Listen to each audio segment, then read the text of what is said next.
പ്രേതം? ആരുടെ പ്രേതം? ഞാൻ പ്രേതം എന്നുള്ള വാക്കേ ഉദ്ദേശിച്ചിട്ടില്ല ഗൈസ്.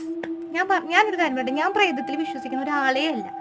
ഒരു പോസിറ്റീവ് എനർജി ഉള്ള പോലെ ഒരു നെഗറ്റീവ് എനർജി ഉണ്ട് എന്ന് മാത്രമേ ഞാൻ വിശ്വസിക്കുന്നുള്ളൂ.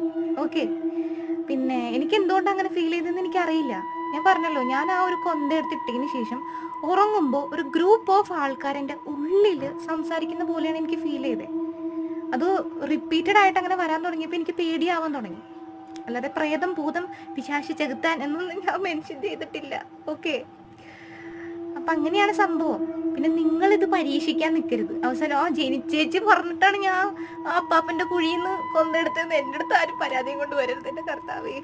പിന്നെ കുറച്ച് ആൾക്കാർ എൻ്റെ അടുത്ത് ഗോസ്റ്റ് സ്റ്റോറീസ് ഒക്കെ ചെയ്യുമെന്ന് ചോദിച്ചതിൻ്റെ സംസാരം കൊള്ളാമെന്നൊക്കെ പറഞ്ഞു. Thank you. കുറച്ച് ഇൻസിഡൻസ് ഒക്കെ എനിക്കറിയാം. അപ്പോൾ ഞാൻ എന്തായാലും വീഡിയോ ചെയ്യാം കേട്ടോ. സബ്സ്ക്രൈബ് ചെയ്യാൻ മറക്കല്ലേ. ടാറ്റാ.